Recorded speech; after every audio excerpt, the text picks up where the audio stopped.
Ya, kembali lagi di channel Dunia Keris.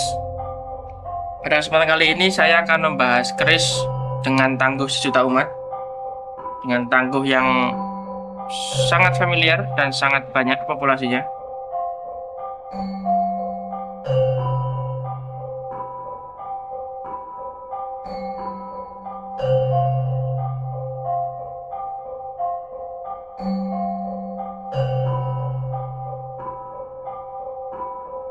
Untuk racingan sandangannya seperti ini. Dia menggunakan gaya Surakarta, gaya man, dengan model warangka terusan tanpa pendok. Kita mulai lihat detail dari deder. Ya, ini dedernya.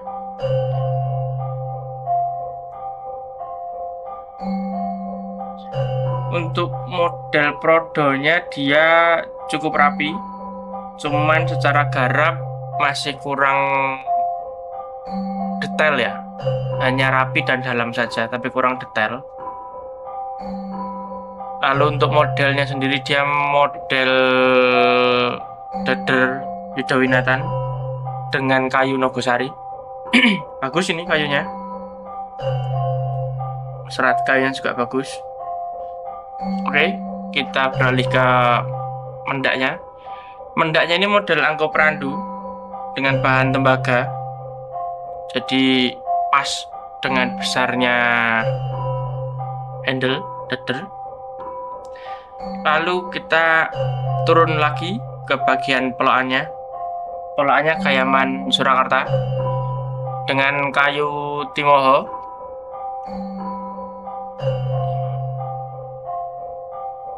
Seperti yang sudah saya sebutkan tadi, warangkonya model terusan, jadi tanpa pendok.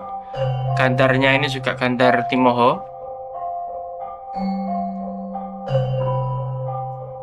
Oke, kita masuk ke kerisnya.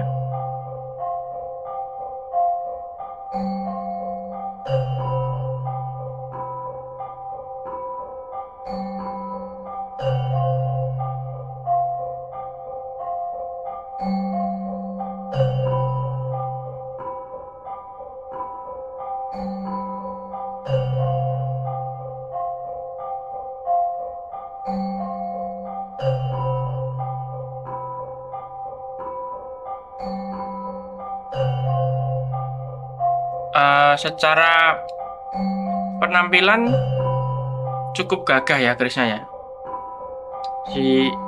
Untuk ricikannya dia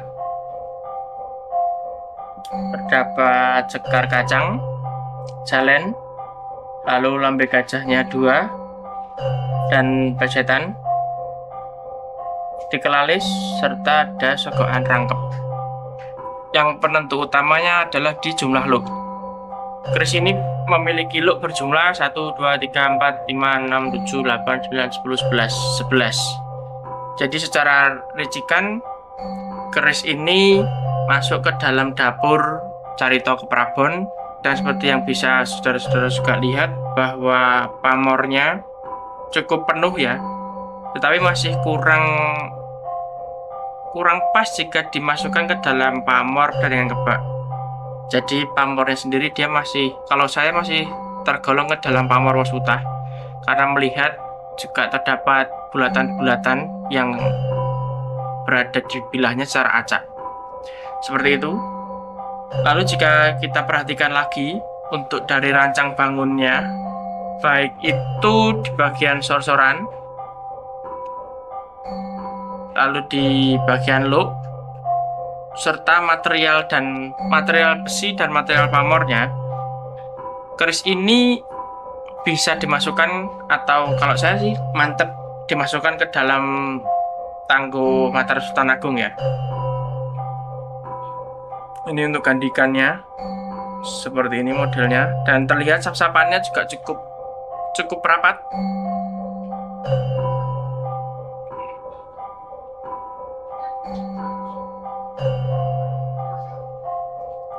Cukup rapat, cokokan juga cukup dalam,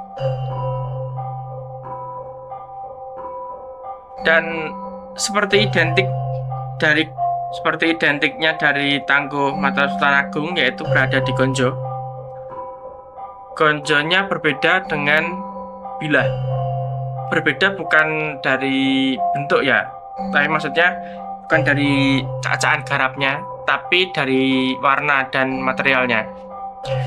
Gonjo seperti ini disebut gonjo wulung atau gonjo kelengan. Jadi dia tanpa pamor, berbeda dengan bilah. Bilahnya dia karena masuk ke wasputa dan sedikit, jika lebih penuh sedikit dia akan masuk ke dalam pamor dari kebak, jadi pamornya dia rapat. Tetapi di gonjo dia sama sekali tidak memiliki pamor. Nah, dengan ciri seperti ini masuk ke dalam, disebutnya ke gonjo wulung, dan itu identik dari Tangguh Mataram Sultan Agung. Seperti itu. Oke, tadi Tangguh sudah, dapur sudah, pamor sudah. Kita masuk ke sesi berikutnya, yaitu kita akan coba ukur untuk dimensi. Secara tampilan sih gagah, dia cukup besar, juga lebarnya standar sih.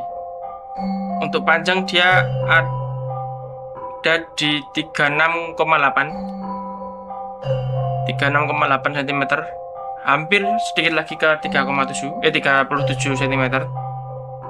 Lalu untuk gonjonya sendiri dia berada di 8,5 cm, 8,5 pas. Dan kita coba untuk lihat dengan seksama secara detail juga untuk bagian besi. Maka dari itu saya akan seperti biasa mencoba untuk buka dedernya, biar saudara-saudara sekalian juga bisa melihat kondisi secara real dari besinya. Apakah ini utuh, gantian, atau sudah patah, atau bagaimana. Lalu kondisi korosinya bagaimana. Kalau secara panjangnya harusnya ini masih utuh. Dengan panjang segini, perbandingan bilah seperti itu harusnya masih tergolong utuh. Cuma tinggal kita lihat saja untuk kondisi korosi. Kondisi korosinya bagaimana kondisinya.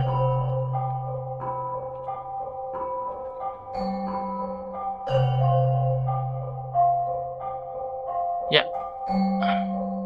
seperti ini. Ini untuk kondisi besi masih utuh, masih panjang, tapi memang korosinya agak sedikit ekstrim ya, dia di bagian ujung ya. Dia bagian ujung ini sudah memakan hampir 50%, tapi pada bagian 3/4 masih cukup utuh, tidak parah untuk korosinya. Begitu. Dan tentunya ini masih orisinil, belum ada gantian, belum diganti dan belum disambung. Jadi masih orisinil dengan bawaan besinya seperti ini dan dengan korosi natural. Kita coba ukur untuk panjang besi. Seharusnya ini masih normal ya, masih sesuai ya, masih di 6,7 cm, 6,5 lebih 2 garis di 6,7, masih cukup proporsional dibandingkan dengan panjang bilah serta dimensi bilahnya tadi. Seperti itu. Ini saya coba untuk pasang lagi dan rapikan lagi. Ya, sudah selesai, sudah saya rapikan, sudah saya pasang lagi. Begitu. Kita akan coba lihat kondisi basahnya bagaimana setelah saya minyaki, setelah diolesi minyak. Yang jelas dengan kondisi utuh, masih orisinil juga, dan garansi sepuhnya. Keris ini saya maharkan juga tidak cukup tinggi ya, tapi karena kita melihat bahwa mahar itu adalah relatif, maka saya kategorikan untuk keris ini saya maharkan di kategori menengah, yaitu saya buka mahar di 5.350.000. Dengan mahar segitu tentunya juga saya berani garansi juga kesepuhannya, keasliannya, serta sudah siap simpan. Jadi jika saudara-saudara yang ada di sini meminang kerisnya, jika tidak ingin menambah atau mempercantik lagi dengan sandangan-sandangan yang lain, maka ini sudah siap simpan. Jadi tidak perlu lagi disegrek, tidak perlu lagi dipelitur, tidak perlu lagi diwarangi, sudah siap simpan. Dan seumpama deal, habis itu saya akan kirim foto dan videonya, lalu ada request mas, minta tolong diwarangi ya sebelum dikirim, boleh. Nanti akan saya warangi ulang untuk memastikan bahwa memang benar-benar keris ini bersih dari karat, dari debu-debu yang menempel cukup lama di saat saya simpan. Tidak apa, nanti tidak akan dipungut biaya lagi, akan saya bonusi atau akan saya gratiskan untuk biaya mewarangi. Dan ditambah lagi untuk biaya ongkos kirim ya, atau ongkir, itu juga saya tanggung sepenuhnya jika masih di dalam Indonesia Raya. Kalau sudah keluar daripada Indonesia, yaitu tanggung jawab si pembeli. Begitu. Jadi monggo, hanya sekedar tambahan informasi. Mungkin ada saudara-saudara yang belum pernah beli di tempat saya. Jadi slow saja, santai saja. Yang penting kita tambah sedulur, kita sama-sama tukar kauro tentang persoalan ASEAN. Karena sebenarnya di dunia pertosan ASEAN itu tidak ada yang pintar, tidak ada yang sangat benar dan sangat salah. Adanya adalah orang itu sudah tahu terlebih dahulu tentang materinya dan kita belum. Seperti itu. Atau sebaliknya, kita sudah tahu terlebih dahulu tentang materi tersebut dan orang lain belum. Nah, itu. Tinggal bagaimana cara mengisi kekosongan-kekosongan itu tadi, supaya juga budayanya juga lestari, orang-orangnya juga saling menjaga, tidak ada yang saling menjatuhkan, seperti itu. Oke. Ini untuk kerisnya yang sudah kondisi saya minyaki. Bagaimana terlihat untuk pemilahan atau perbedaan dari besi dan pamornya, serta terlihat sedikit untuk bajanya. Jadi seperti ini, karena kondisinya basah jadi sangat terlihat jelas. Kalau kondisi kering itu agak sedikit nyaru ya warnanya ya.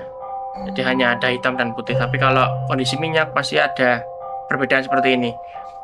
Ada yang abu-abu, ada yang putih, ada yang kelabu warnanya. Untuk hitamnya sendiri juga sama. Ada yang hitam legam, ada yang hitam kehijauan. Nah itu.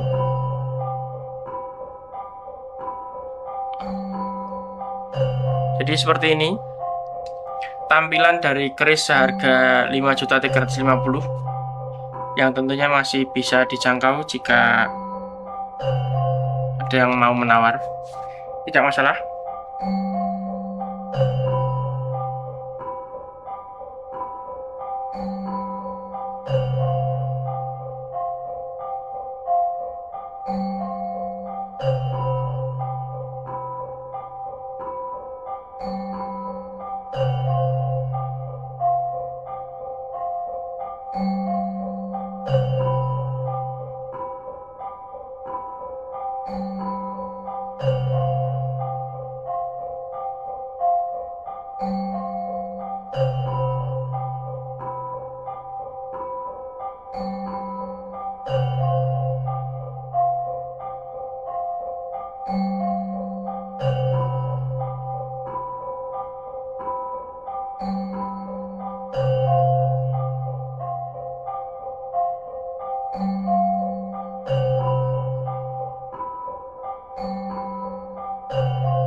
Demikian pada kesempatan kali ini, mungkin saya tutup dan saya akhiri.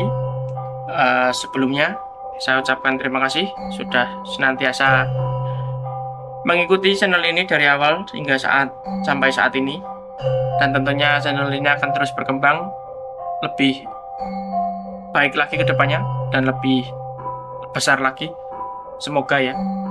Oke, saya akhiri untuk kesempatan kali ini. Terima kasih sudah menonton. Salam Rahayu, Rahayu, Rahayu.